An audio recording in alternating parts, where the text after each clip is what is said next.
श्री मिंदर स्वामी जी महाराज आपकी आज्ञा, भगवान आपकी आज्ञा, गुरु गुरुनी जी महाराज साहब आपकी आज्ञा, भक्तामर स्तोत्र का तीसरी गाथा का संपुट करने की आज्ञा मांगते हैं। भक्तामर प्रणत मौलि मणि प्रभाणा मुद्योतकं दलित पापतमो वितानं सम्यक् प्रणम्य जिनपादयुगं युगादा वालंबनं भव जले पततां जनानां यः संस्तुतः सकलवाङ्मय तत्त्वबोधात् उद्भूत बुद्धिपटुभिः सुरलोकनाथैः स्तोत्रैर्जगत्त्रितय चित्तहरैरुदारैः स्तोष्यै किलाहमपि तं प्रथमं जिनेन्द्रम् बुद्ध्या विनापि विबुधार्चितपादपीठ स्तोतुं समुद्यतमतिर्विगतत्रपोऽहं बालं विहाय जलसंस्थितमिन्दुबिम्ब मन्यः क इच्छति जनः सहसा ग्रहीतुं बुद्ध्या विनापि विबुधार्चितपादपीठ स्तोतुं समुद्यतमतिर्विगतत्रपोऽहं बालं विहाय जलसंस्थितमिन्दुबिम्ब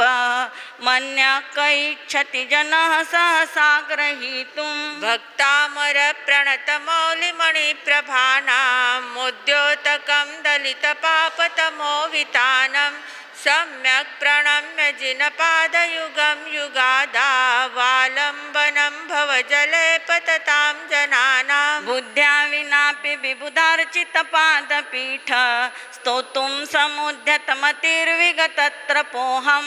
बालं विहाय जलसंस्थितमिन्दुबिम्ब मन्यः क इच्छति जनः सहसा ग्रहीतुं बुद्ध्या विनापि विबुधार्चितपादपीठ स्तोतुं समुद्यतमतिर्विगतत्रपोऽहं बालं विहाय जलसंस्थितमिन्दुबिम्ब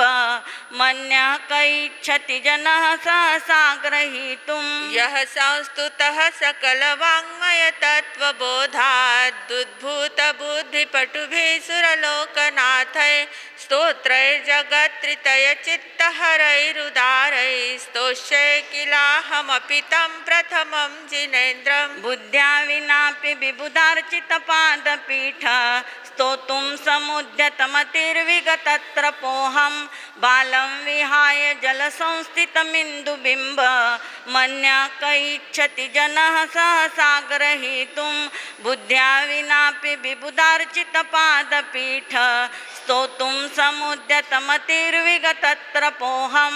बालं विहाय जलसंस्थितमिन्दुबिम्ब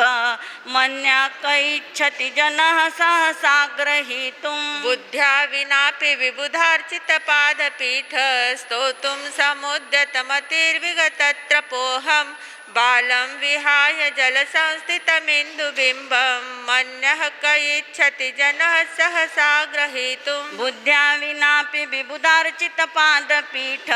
स्तोतुं समुद्यतमतिर्विगतत्रपोऽहं बालं विहाय जलसंस्थितमिन्दुबिम्ब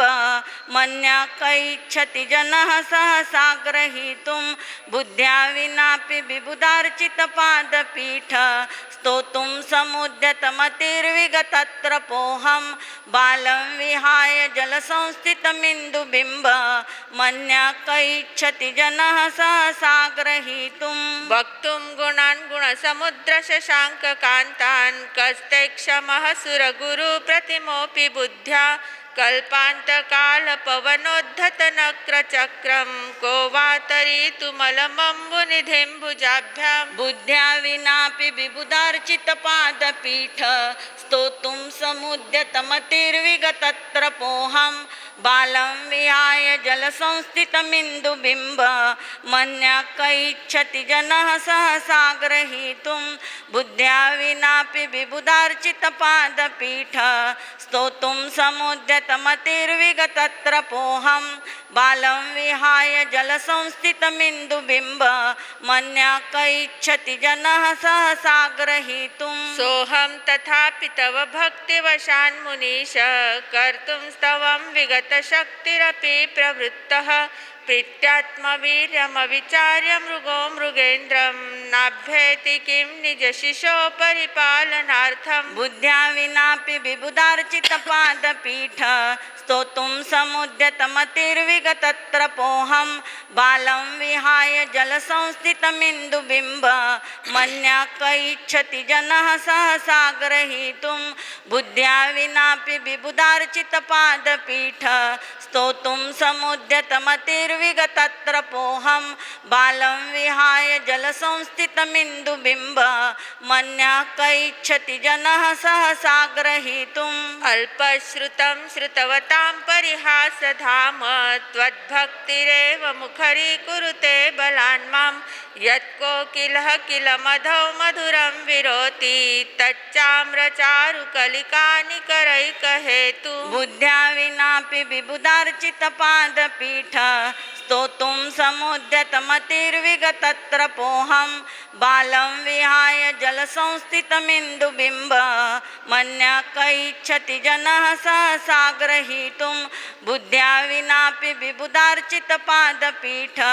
स्तोतुं समुद्यतमतिर्विगतत्रपोऽहं बालं विहाय जलसंस्थितमिन्दुबिम्ब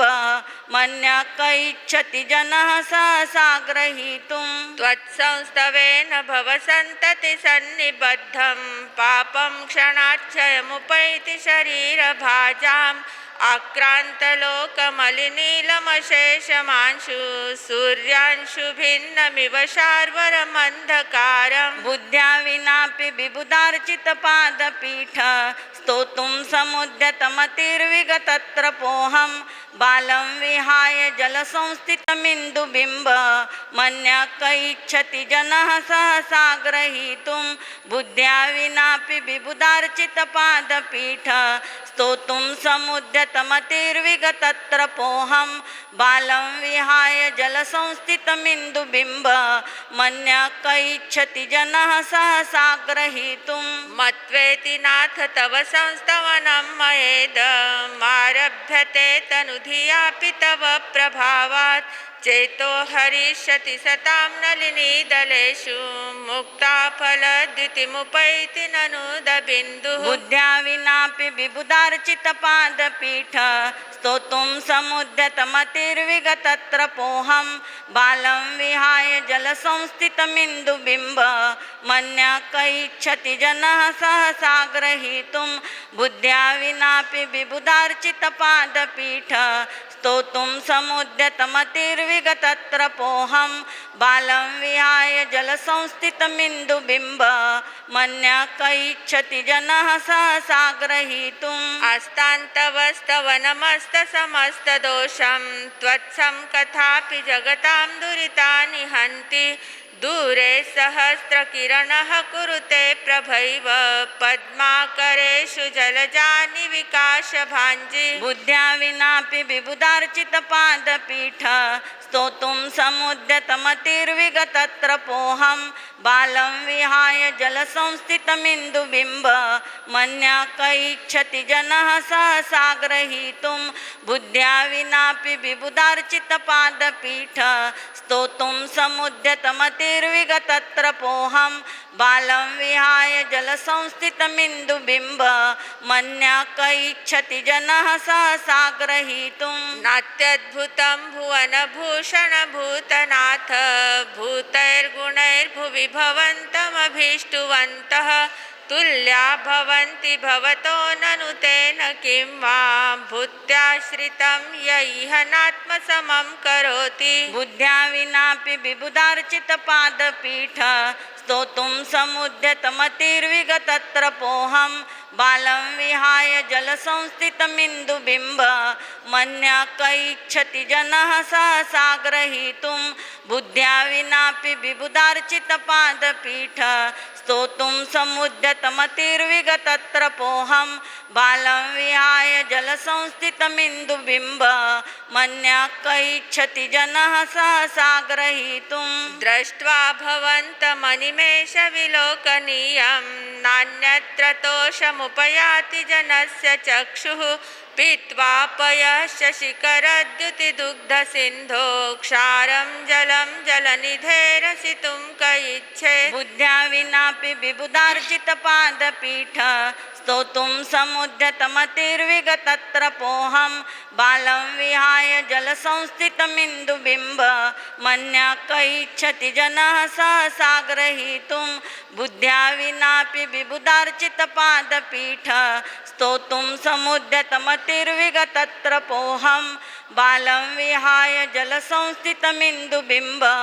मन्यः क इच्छति जनः सहसा ग्रहीतुं यैषान्तरागरुचिभिः परमाणुभिस्त्वं निर्मापितस्त्रिभुवनैकललामभूत तावन्त एव खलु तेऽप्यनवः पृथिव्यां यत्ते समानमपरं न हि रूपमस्ति बुद्ध्या विनापि विबुधार्चितपादपीठ स्तोतुं समुद्यतमतिर्विगतत्रपोऽहं बालं विहाय जलसंस्थितमिन्दुबिम्ब मन्यः क इच्छति जनः सहसा ग्रहीतुं बुद्ध्या विनापि विबुधार्चितपादपीठ स्तोतुं समुद्यतमतिर्विगतत्रपोऽहं बालं विहाय जलसंस्थितमिन्दुबिम्ब मन्यः क इच्छति जनः सहसा ग्रहीतुं वक्त्रं क्वते सुरनरोरगनेत्रहारी निःशेषनिर्जितजगत्त्रितयोपमानं बिम्बं कलङ्कमलिनं क्व निशाकरस्य यद्वासरे भवति पाण्डुपलाशकल्पं बुद्ध्या विनापि विबुधार्चितपादपीठ स्तोतुं समुद्यतमतिर्विगतत्रपोऽहं बालं विहाय जलसंस्थितमिन्दुबिम्ब मन्यः क इच्छति जनः सहसा ग्रहीतुं बुद्ध्या विनापि विबुधार्चितपादपीठ स्तोतुं समुद्यतमतिर्विगतत्रपोऽहं बालं विहाय जलसंस्थितमिन्दुबिम्ब मन्यः क इच्छति जनः सहसा ग्रहीतुं सम्पूर्णमण्डलशशाङ्ककलाकलाप शुभ्रा गुणास्त्रिभुवनं तव लङ्घयन्ति ये संश्रितास्त्रिजगदीश्वरनाथमेकं कस्तान्निवारयति सञ्चरतो यथेष्टं बुद्ध्या विनापि विबुधार्चितपादपीठ स्तोतुं समुद्यतमतिर्विगतत्रपोऽहं बालं विहाय जलसंस्थितमिन्दुबिम्ब मन्यः क इच्छति जनः सहसा ग्रहीतुं बुद्ध्या विनापि विबुधार्चितपादपीठ स्तोतुं समुद्यतमतिर्विगतत्रपोऽहं बालं विहाय जलसंस्थितमिन्दुबिम्ब मन्यः क इच्छति जनः सहसा ग्रहीतुं चित्रं किमत्र यदि ते गाथा नंबर 15 त्रिदशाङ्गनाथं मनागपि मनो न विकारमार्गं कल्पान्तकालमरुताचलिताचलेन किं मन्दराद्रिशिखरं चलितं कदाचित् बुद्ध्या विनापि विबुधार्चितपादपीठ स्तोतुं समुद्यतमतिर्विगतत्रपोऽहं बालं विहाय जलसंस्थितमिन्दुबिम्ब मन्यः क इच्छति जनः सहसा ग्रहीतुं बुद्ध्या विनापि विबुधार्चितपादपीठ स्तोतुं समुद्यतमतिर्विगतत्रपोऽहं बालं विहाय जलसंस्थितमिन्दुबिम्ब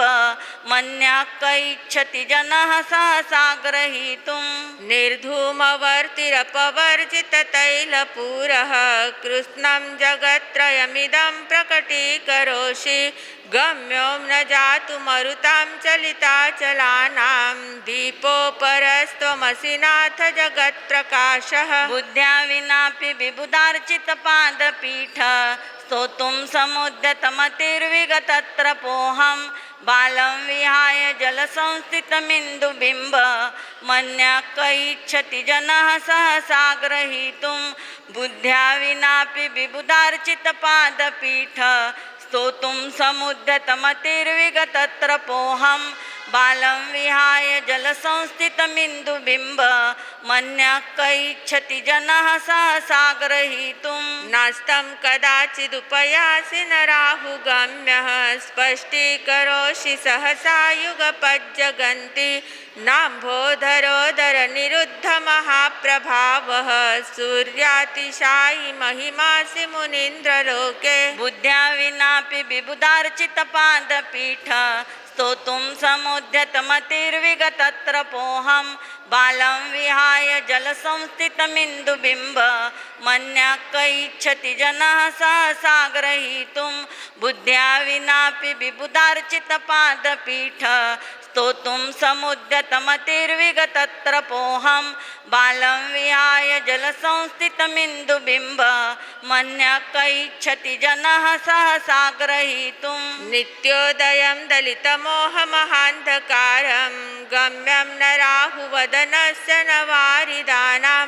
विभ्राजते तव मुखाब्जमनल्पकान्ति विद्योत्तयज्जगदपूर्वशशाङ्कबिम्बं बुद्ध्या विनापि विबुधार्चितपादपीठ स्तोतुं समुद्यतमतिर्विगतत्रपोऽहं बालं विहाय जलसंस्थितमिन्दुबिम्ब मन्यः क इच्छति जनः सहसा ग्रहीतुं बुद्ध्या विनापि विबुधार्चितपादपीठ स्तोतुं समुद्यतमतिर्विगतत्रपोऽहं बालं विहाय जलसंस्थितमिन्दुबिम्ब मन्यः क इच्छति जनः सहसा ग्रहीतुं किं शर्वरीषु शशिनाह्नि विवस्वता वा युष्मन्मुखेन्दुदलितेषु तमस्सु नाथ निष्पन्नशालिवनशालिनि जीवलोके कार्यं कियज्जलधरैर्जलभारनम्रैः बुद्ध्या विनापि विबुधार्चितपादपीठ स्तोतुं समुद्यतमतिर्विगतत्रपोऽहं बालं विहाय जलसंस्थितमिन्दुबिम्ब मन्यः क इच्छति जनः सहसा ग्रहीतुं बुद्ध्या विनापि विबुधार्चितपादपीठ स्तोतुं समुद्यतमतिर्विगतत्रपोऽहं बालं विहाय जलसंस्थितमिन्दुबिम्ब मन्यः क इच्छति जनः सहसा ग्रहीतुं ज्ञानं यथा त्वयि विभाति कृतावकाशं नैवं तथा हरिहरादिधिष्णायकेषु तेजस्फुरन्मनिषु याति यथा महत्त्वं नैवं तु काचशकले किरणाकुलेऽपि बुद्ध्या विनापि विबुधार्चितपादपीठ स्तोतुं समुद्यतमतिर्विगतत्रपोऽहं बालं विहाय जलसंस्थितमिन्दुबिम्ब मन्यः क इच्छति जनः सहसा ग्रहीतुं बुद्ध्या विनापि विबुधार्चितपादपीठ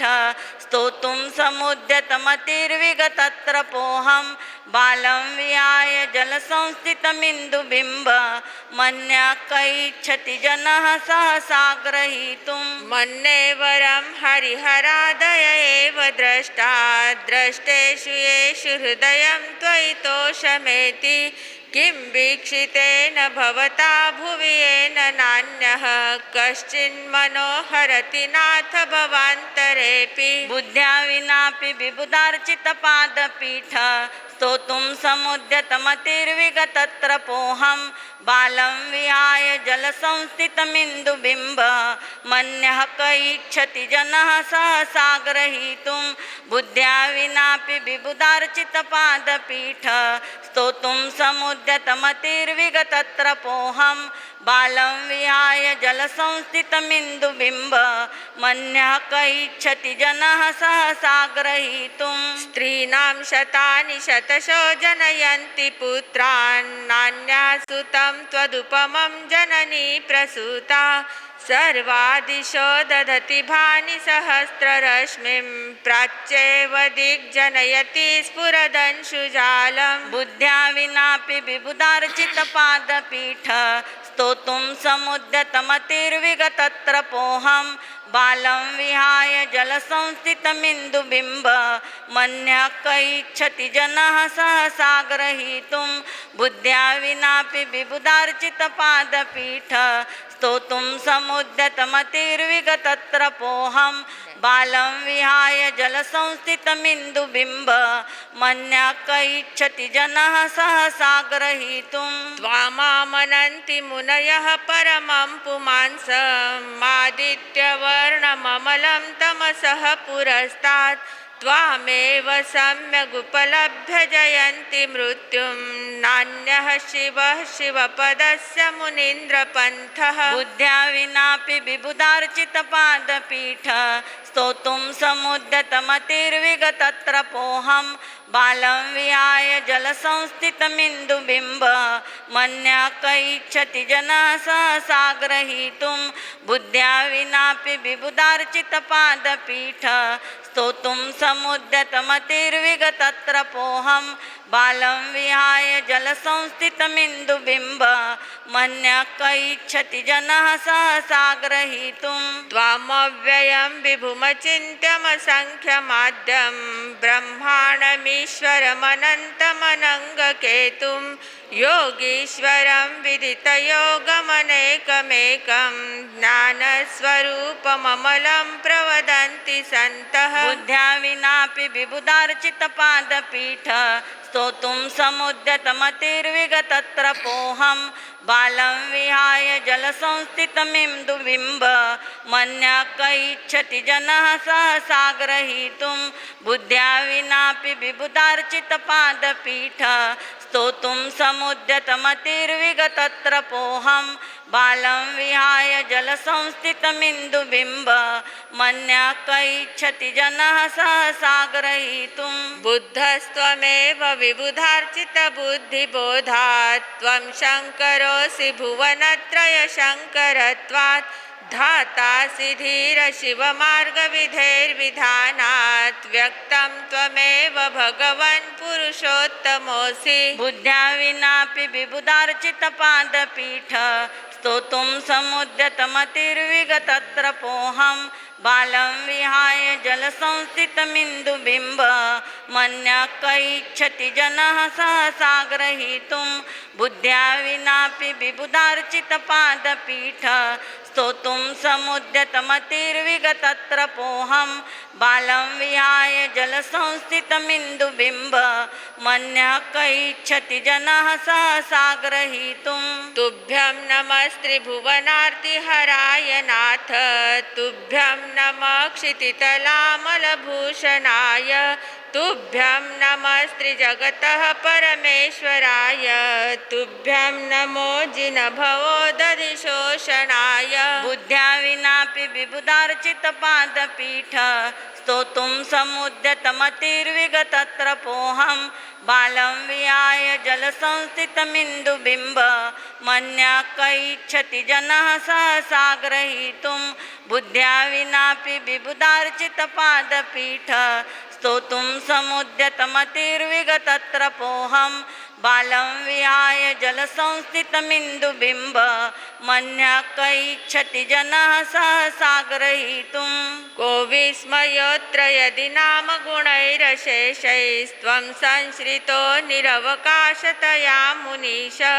दोषैरुपात्तविविधाश्रयजातगर्वैः स्वप्नान्तरेऽपि न कदाचिदपीक्षितोऽसि बुद्ध्या विनापि विबुधार्चितपादपीठ स्तोतुं समुद्यतमतिर्विगतत्रपोऽहं बालं विहाय जलसंस्थितमिन्दुबिम्ब मन्यः क इच्छति जनः सहसा ग्रहीतुं बुद्ध्या विनापि विबुधार्चितपादपीठ स्तोतुं समुद्यतमतिर्विगतत्रपोऽहं बालं विहाय जलसंस्थितमिन्दुबिम्ब मन्यः क इच्छति जनः सहसा ग्रहीतुम् उच्चैरशोकतरुसंसृतमुन्मयूखं गाथा नंबर 28 भातिरूपममलं भवतो नितान्तं स्पष्टोल्लसत्किरणमस्ततमोवितानं बिम्बं रवेरिव पयोधर पार्श्ववर्ती बुद्ध्या विनापि विबुधार्चितपादपीठ स्तोतुं समुद्यतमतिर्विगतत्रपोऽहं बालं विहाय जलसंस्थितमिन्दुबिम्ब मन्यः कैच्छति जनः सहसा ग्रहीतुं बुद्ध्या विनापि विबुधार्चितपादपीठ स्तोतुं समुद्यतमतिर्विगतत्रपोऽहं बालं विहाय जलसंस्थितमिन्दुबिम्ब मन्यः कैच्छति जनः सहसा ग्रहीतुं सिंहासने मणिमयूखशिखा विचित्रे विभ्राजते तव वपुः कनकावदातं बिम्बं वियद्विलसदंशुलतावितानं तुङ्गोदयाद्रिशिरशिवसहस्ररश्मे बुद्ध्या विनापि विबुधार्चितपादपीठ स्तोतुं समुद्यतमतिर्विगतत्रपोऽहं बालं विहाय जलसंस्थितमिन्दुबिम्ब मन्यः कैच्छति जनः सहसा ग्रहीतुं बुद्ध्या विनापि विबुधार्चितपादपीठ स्तोतुं समुद्यतमतिर्विगतत्रपोऽहं बालं विहाय जलसंस्थितमिन्दुबिम्ब मन्यः कैच्छति जनः सहसा ग्रहीतुं कुन्दावदातचलचामरचारुशोभं विभ्राजते तव वपुः कलधौतकान्तम् उद्यच्छ शाङ्कशुचिनिर्झरवारिधारमुच्चैस्तटं सुरगिरेरिव शातकम्भं बुद्ध्या विनापि विबुधार्चितपादपीठ स्तोतुं समुद्यतमतिर्विगतत्रपोऽहं बालं विहाय जलसंस्थितमिन्दुबिम्ब मन्यः कैच्छति जनः सहसा ग्रहीतुं बुद्ध्या विनापि विबुधार्चितपादपीठ स्तोतुं समुद्यतमतिर्विगतत्रपोऽहं बालं विहाय जलसंस्थितमिन्दुबिम्ब मन्यः कैच्छति जनः सहसा ग्रहीतुं छत्रत्रयं तव विभाति शशाङ्ककान्तमुच्चैस्थितं स्थगितभानुकरप्रतापं मुक्ताफलप्रकरजालविवृद्धशोभं प्रख्यापयत्रिजगतः परमेश्वरत्वं बुद्ध्या विनापि विबुधार्चितपादपीठ स्तोतुं समुद्यतमतिर्विगतत्रपोऽहं बालं विहाय जलसंस्थितमिन्दुबिम्ब मन्यः कैच्छति जनः सहसा ग्रहीतुं बुद्ध्या विनापि विबुधार्चितपादपीठ स्तोतुं समुद्यतमतिर्विगतत्रपोऽहं बालं विहाय जलसंस्थितमिन्दुबिम्ब मन्यः कैच्छति जनः सहसा ग्रहीतुं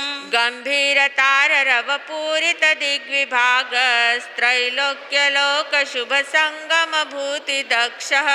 स्वधर्मराजजयघोषणघोषकः सन्खेदुन्दुभिर्ध्वनति ते यशसः प्रवादि बुद्ध्या विनापि विबुधार्चितपादपीठ स्तोतुं समुद्यतमतिर्विगतत्रपोऽहं बालं विहाय जलसंस्थितमिन्दुबिम्ब मन्यः कैच्छति जनः सहसा ग्रहीतुं बुद्ध्या विनापि विबुधार्चितपादपीठ स्तोतुं समुद्यतमतिर्विगतत्रपोऽहं बालं विहाय जलसंस्थितमिन्दुबिम्ब मन्यः कैच्छति जनः सहसा ग्रहीतुं मन्दारसुन्दरनमेरुसुपारिजात सन्तानकादिकुसुमोत्करवृष्टिवृद्धा गन्धोदबिन्दुशुभमन्दमरुत्प्रपाता दिव्या दिवः पतति ते वचसां ततिर्वा बुद्ध्या विनापि विबुधार्चितपादपीठ स्तोतुं समुद्यतमतिर्विगतत्रपोऽहं बालं विहाय जलसंस्थितमिन्दुबिम्ब मन्यः कैच्छति जनः सहसा ग्रहीतुं बुद्ध्या विनापि विबुधार्चितपादपीठ स्तोतुं समुद्यतमतिर्विगतत्रपोऽहं बालं विहाय जलसंस्थितमिन्दुबिम्ब मन्यः कैच्छति जनः सहसा ग्रहीतुं शुम्भत्प्रभावलय भूरि विभाविभूस्ते लोकत्रयद्युतिमतां द्युतिमाक्षिपन्ति प्रोद्यग्दिवाकर निरन्तर भूरि संख्या दीप्त्या जयत्यपि निशामपि सोम सौम्यां बुद्ध्या विनापि विबुधार्चितपादपीठ स्तोतुं समुद्यतमतिर्विगतत्रपोऽहं बालं विहाय फायदोच नाही. जलसंस्थितमिन्दुबिम्ब का बरं? मन्यः कैच्छति जनः सहसा ग्रहीतुं बुद्ध्या विनापि विबुधार्चितपादपीठ स्तोतुं समुद्यतमतिर्विगतत्रपोऽहं बालं विहाय जलसंस्थितमिन्दुबिम्ब मन्यः कैच्छति जनः सहसा ग्रहीतुं स्वर्गापवर्गगममार्गविमार्गनेष्टः गाथा नंबर 35. सद्धर्मतत्त्वकथनैकपटुस्त्रिलोक्यः दिव्यध्वनिर्भवति ते विशदार्थ सर्व भाषा स्वभाव परिणाम गुणैर्प्रयोज्यः बुद्ध्या विनापि विबुधार्चितपादपीठ स्तोतुं समुद्यतमतिर्विगतत्रपोऽहं बालं विहाय जलसंस्थितमिन्दुबिम्ब मन्यः कैच्छति जनः सहसा ग्रहीतुं बुद्ध्या विनापि विबुधार्चितपादपीठ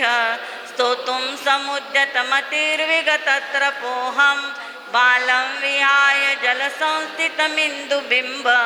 मन्यः कैच्छति जनः सहसा ग्रहीतुं उन्निद्रहे मनवपङ्कजपुञ्जकान्ति पर्युल्लसन्नखमयूखशिखाभिरामौ पादौ पदानि तव यत्र जिनेन्द्रदत्तः पद्मानि तत्र विबुधा परिकल्पयन्ति बुद्ध्या विनापि विबुधार्चितपादपीठ स्तोतुं समुद्यतमतिर्विगतत्रपोऽहं बालं विहाय जलसंस्थितमिन्दुबिम्ब मन्यः कैच्छति जनः सहसा ग्रहीतुं बुद्ध्या विनापि विबुधार्चितपादपीठ स्तोतुं समुद्यतमतिर्विगतत्रपोऽहं बालं विहाय जलसंस्थितमिन्दुबिम्ब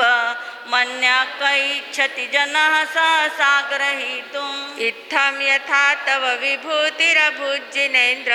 धर्मोपदेशनविधो न तथा परस्य यादृक्प्रभादिनकृतः प्रहतान्धकारात् तादृक्कुतो ग्रहगणस्य विकाशिनोऽपि बुद्ध्या विनापि विबुधार्चितपादपीठ स्तोतुं समुद्यतमतिर्विगतत्रपोऽहं बालं विहाय जलसंस्थितमिन्दुबिम्ब मन्यः कैच्छति जनः सहसा ग्रहीतुं बुद्ध्या विनापि विबुधार्चितपादपीठ स्तोतुं समुद्यतमतिर्विगतत्रपोऽहं बालं विहाय जलसंस्थितमिन्दुबिम्ब मन्यः कैच्छति जनः सहसा ग्रहीतुं श्रोतन्मदाविलविलोलकपोलमूल मत्तभ्रमद्भ्रमरनादविवृद्धकोपम् ऐरावताभमिभमुद्धतमापतन्तं दृष्ट्वा भयं भवति नो भवदाश्रितानां बुद्ध्या विनापि विबुधार्चितपादपीठ स्तोतुं समुद्यतमतिर्विगतत्रपोऽहं बालं विहाय जलसंस्थितमिन्दुबिम्ब मन्यः कैच्छति जनः सहसा ग्रहीतुं बुद्ध्या विनापि विबुधार्चितपादपीठ स्तोतुं समुद्यतमतिर्विगतत्रपोऽहं बालं विहाय जलसंस्थितमिन्दुबिम्ब मन्यः कैच्छति जनः सहसा ग्रहीतुं भिन्ने भकुम्भगलदुज्ज्वलशोणिताक्त मुक्ताफलप्रकरभूषितभूमिभागः बद्धक्रमः कर्मगतं हरिणाधिपोऽपि नाक्रामति क्रमयुगाचलसंश्रितं ते बुद्ध्या विनापि विबुधार्चितपादपीठ स्तोतुं समुद्यतमतिर्विगतत्रपोऽहं बालं विहाय जलसंस्थितमिन्दुबिम्ब मन्यः कैच्छति जनः सहसा ग्रहीतुं बुद्ध्या विनापि विबुधार्चितपादपीठ स्तोतुं समुद्यतमतिर्विगतत्रपोऽहं बालं विहाय जलसंस्थितमिन्दुबिम्ब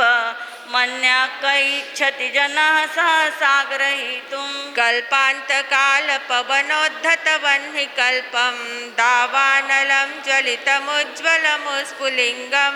विश्वं जिगत्सुमिव सन्मुखमापतन्तं त्वन्नामकीर्तनजलं शमयत्यशेषं बुद्ध्या विनापि विबुधार्चितपादपीठ स्तोतुं समुद्यतमतिर्विगतत्रपोऽहं बालं विहाय जलसंस्थितमिन्दुबिम्ब मन्यः क इच्छति जनः सहसा ग्रहीतुं बुद्ध्या विनापि विबुधार्चितपादपीठ स्तोतुं समुद्यतमतिर्विगतत्रपोऽहं बालं विहाय जलसंस्थितमिन्दुबिम्ब मन्यः क इच्छति जनः सहसा ग्रहीतुं रक्ते क्षणं समदकोकिलकण्ठनीलं क्रोधोद्धतं फणिनमुत्पणमापतन्तम्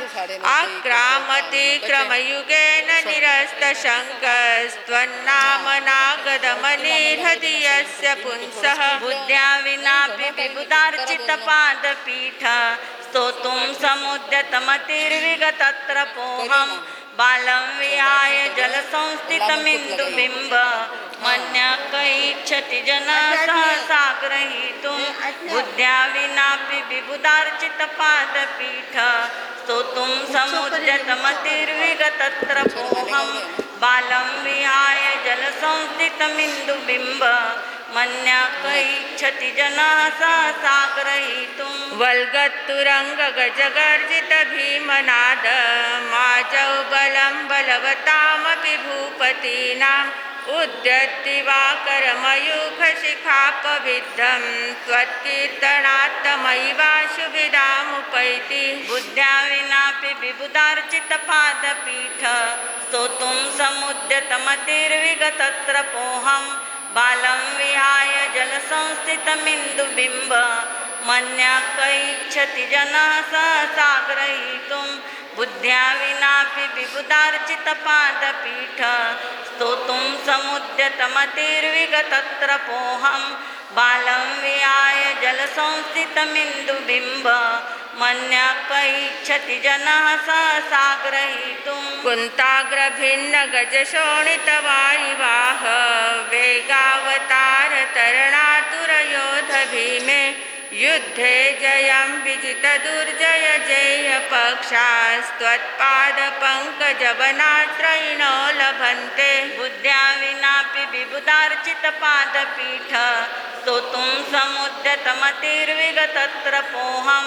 बालं विहाय जलसंस्थितमिन्दुबिम्ब मन्यः क इच्छति जनः सहसा ग्रहीतुं बुद्ध्या विनापि विबुधार्चितपादपीठ स्तोतुं समुद्यतमतिर्विगतत्रपोऽहं बालं विहाय जलसंस्थितमिन्दुबिम्ब मन्यः क इच्छति जनः सहसा ग्रहीतुं अम्भोनिधोक्षुभितभीषणनक्रचक्र पाठीनपीठभयदोल्बनवाडवाग्नौ रङ्गत्तरङ्गशिखरस्थितयानपात्रास्त्रासं विहाय भवतः स्मरणात् व्रजन्ति बुद्ध्या विनापि विबुधार्चितपादपीठ स्तोतुं समुद्यतमतिर्विगतत्रपोऽहं बालं विहाय जलसंस्थितमिन्दुबिम्ब मन्यः क इच्छति जनः सहसा ग्रहीतुं बुद्ध्या विनापि विबुधार्चितपादपीठ स्तोतुं समुद्यतमतिर्विगतत्रपोऽहं बालं विहाय जलसंस्थितमिन्दुबिम्ब मन्यः क इच्छति जनः सहसा ग्रहीतुम् उद्भूतभीषणजलोदरभारभुग्नाः शोचां दशामुपगताश्च्युतजीविताशः त्वत्पादपङ्कजरजो मृतदिग्धदेहा मर्त्या भवन्ति मकरध्वजतुल्यरूपाः बुद्ध्या विनापि विबुधार्चितपादपीठ स्तोतुं समुद्यतमतिर्विगतत्रपोऽहं बालं विहाय जलसंस्थितमिन्दुबिम्ब मन्यः क इच्छति जनः सहसा ग्रहीतुं बुद्ध्या विनापि विबुधार्चितपादपीठ स्तोतुं समुद्यतमतिर्विगतत्रपोऽहं बालं विहाय जलसंस्थितमिन्दुबिम्ब मन्यः क इच्छति जनः सहसा ग्रहीतुम् आपादकण्ठमरुशृङ्खलवेष्टिताङ्गा गाढं बृहन्निगडकोटिनिगृष्टजङ्गाः तन्नाममन्त्रमनिशं मनुजः स्मरन्तः सद्यः स्वयं विगतबन्धभया भवन्ति बुद्ध्या विनापि विबुधार्चितपादपीठ स्तोतुं समुद्यतमतिर्विगतत्रपोऽहं बालं विहाय जलसंस्थितमिन्दुबिम्ब मन्यकैच्छति जनः सहसा ग्रहीतुं बुद्ध्या विनापि विबुधार्चितपादपीठ स्तोतुं समुद्यतमतिर्विगतत्रपोऽहं बालं विहाय जलसंस्थितमिन्दुबिम्ब मन्यकैच्छति जनः सहसा ग्रहीतुं मत्तद्विपेन्द्रमृगराजदवानलाही सङ्ग्रामवारिधिमहोदरबन्धनोत्थं तस्याशुनाशमुपयाति भयं भियेव यस्तावकं स्तवमिमं मतिमानधीते बुद्ध्या विनापि विबुधार्चितपादपीठ स्तोतुं समुद्यतमतिर्विगतत्रपोऽहं बालं विहाय जलसंस्थितमिन्दुबिम्ब मन्यकैच्छति जनः सहसा ग्रहीतुं बुद्ध्या विनापि विबुधार्चितपादपीठ स्तोतुं समुद्यतमतिर्विगतत्रपोऽहं बालं विहाय जलसंस्थितमिन्दुबिम्ब मन्यकैच्छति जनः सहसा ग्रहीतुं स्तोत्रस्त्रजं तव अपनी गाथा है, सभी बोले। निबद्धां भक्त्या मया रुचिरवर्णविचित्रपुष्पां धत्ते जनो यैह कण्ठगतामजस्त्रं तं मानतुङ्गमवशासमुपैति लक्ष्मीः तं मानतुङ्गमवशासमुपैति लक्ष्मीः बुद्ध्या विनापि विबुधार्चितपादपीठ स्तोतुं समुद्यतमतिर्विगतत्रपोऽहं बालं विहाय जलसंस्थितमिन्दुबिम्ब मन्यकैच्छति जनः सहसा ग्रहीतुं बुद्ध्या विनापि विबुधार्चितपादपीठ स्तोतुं समुद्यतमतिर्विगतत्रपोऽहं बालं विहाय जलसंस्थितमिन्दुबिम्ब मन्यकैच्छति जनः सहसा ग्रहीतुं भक्तामरप्रणतमौलिमणिप्रभाना मुद्योतकं दलितपापतमोवितानं सम्यक् प्रणम्य जिनपादयुगं युगादा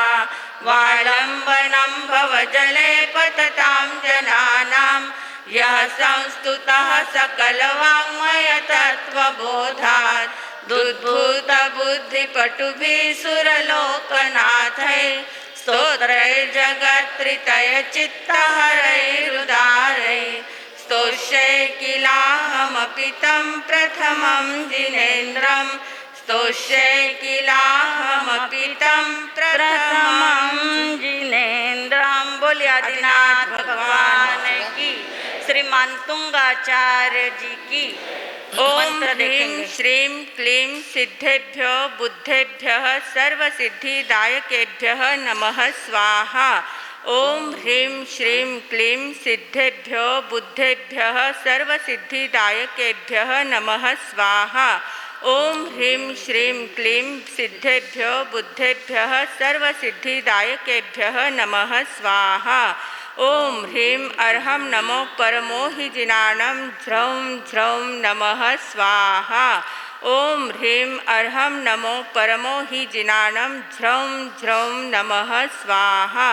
ओम ह्रीं अर्हं नमो परमो हि जिनानं झ्रौं झ्रौं नमः स्वाहा। झ्रौं झ्रौं नमः स्वाहा। बोलिए आदिनाथ भगवान की, श्रीमान तुंगाचार्य जी की।